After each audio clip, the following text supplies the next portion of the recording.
ایک زمانے میں ایلڈوریا کی بادشاہی میں سرینا نامی ایک خوبصورت شہزادی رہتی تھی۔ اس کی آنکھیں نیلم جیسی خوبصورت اور بال سورج کی طرح سنہری تھے۔ پھر بھی سرینا کسی دوسری شہزادی کی طرح نہیں تھی۔ اس کے پاس ایک انوکھا تحفہ تھا۔ سمندر کی مخلوق کے ساتھ بات چیت کرنے کی صلاحیت تھی۔ وہ اکثر اپنے دن چمکتے ہوئے ساحلوں پر گزارتی، چنچل ڈولفن اور عقل مند کچھوؤں کے ساتھ باتیں کرتی۔ ایک بدقسمت شام، چاند کی چاندنی کی چمک کے نیچے، ایک شیطانی جادوگرنی نے بادشاہی سلطنت پر جادوئی حملہ کر دیا۔ ایلڈوریا کو بھرنے والی خوشی سے مشتعل ہو گئے۔ اس نے شہزادی سرینا پر ایک بد دعا ڈالی۔ وہ اسے ایک خوبصورت مچھلی میں تبدیل کر دیا جو چمکدار ترازو سے چمکتی تھی۔ شہزادی پر بد دعا کی خبر جنگل میں آگ کی طرح پھیل گئی۔ بادشاہی مایوسی میں ڈل گئی۔ اس بد دعا کو توڑنے کے لیے بے چین بادشاہ نے ایک عظیم جدوجہد کا اعلان کیا۔ جو شخص صوفیانہ جنگل کے اندر چھپی ہوئی جادوئی انگوٹھی کو تلاش کر سکتا ہے اور اسے پریوں کی سرپرستی کی طرف سے 3 سوالات کیے جائیں گے، جس کی وجہ سے شہزادی کی اصل شکل سامنے آ جائے گی۔ خطرناک سفر پر نکلنے والے بہادروں میں جولین نام کا ایک نوجوان شہزادہ بھی تھا۔ اپنے دل میں پختہ عزم کے ساتھ اس نوجوان نے اس جادوئی بھرے جنگل کی طرف قدم بڑھایا، جہاں درخت قدیم رازوں کو سرگوشی کرتے ہوئے تھے اور ہوا جادو سے ٹکرا رہی تھی۔ کئی دن تک بھٹکنے کے بعد جولین ایک چمکتی ہوئی چیز سے ٹھوکر کھا گیا، جو متحرک جنگلی پھولوں کے بستر کے درمیان بسی ہوئی تھی۔ یہ جادو کی انگوٹھی تھی۔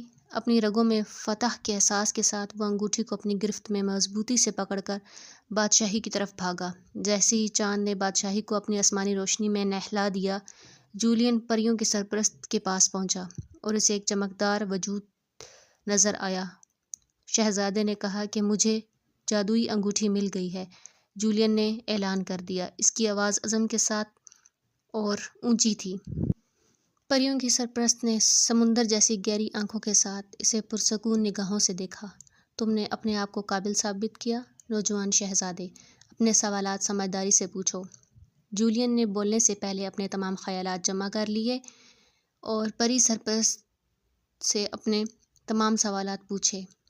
چمکتا ہوا سمندر لامتناہی آسمانوں سے کہاں ملتا ہے؟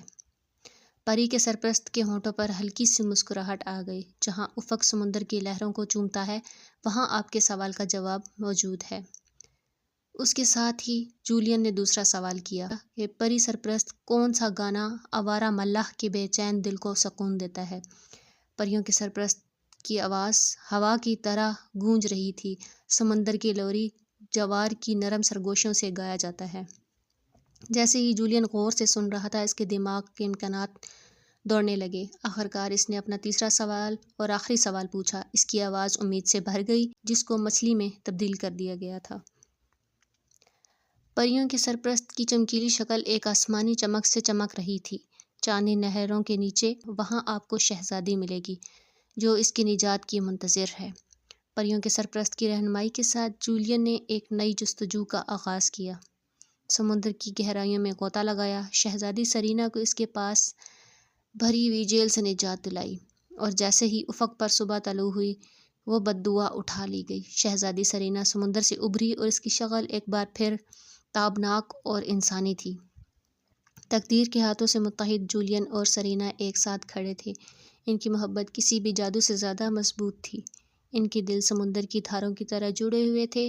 ایلڈوریا کی بادشاہی میں ان کی کہانی ایک لیجنڈ بن گئی، محبت کی طاقت اور ہمت کا ثبوت جو ان لوگوں کے دلوں میں رہتی تھی۔